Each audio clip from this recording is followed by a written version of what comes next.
तो हमारा क्या होगा कि हमें दवा छांटवाना आया था, तो हमारा घर वाला कौन सी दवाई ये दूसरा तो पूछ ही रहा कि कौन सी क्या दवाई छांटनी। दवाई लेने तो आई है पर नहीं आना। तो वो लोग मारा घर वाला ने शू कदन कही है कि हूँ गोरो हूँ नहीं मने खेते लई नहीं जावे।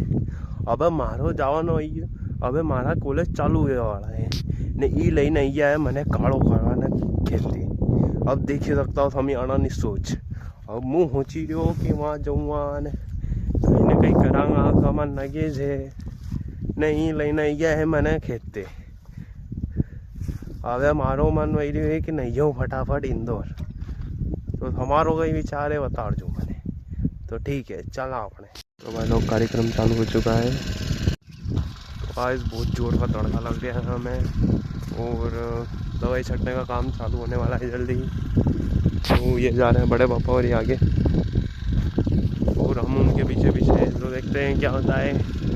इधर सोयाबीन छोटी रह गई है इसलिए हम 6 टंकी इधर डालेंगे पावरफुल दवाई और उधर डालेंगे हम थोड़ी कम पावरफुल दवाई। तो दवाई का छिड़ने का काम चालू हो चुका है। तो हम चलते हैं अपने अड्डे पे और चुपचाप बैठ जाते हैं और रील्स स्क्रॉल करते हैं, जंतर मंतर को देखते हैं। भाई लोग प्रोटेस्ट ख़त्म हो गया भाई, कंटेंट ही ख़त्म हो गया। क्या चलाएं कंटेंट। अभी हम हमारी रील चलने ही लगी थी, हमने चालू किया था और इतने तो प्रोटेस्ट ख़त्म ही हो गया भाई लोग। क्या करें अब। नरेंद्र मोदी का इस्तीफा मांगी क्या भाई लोग, जल्दी से बोलो।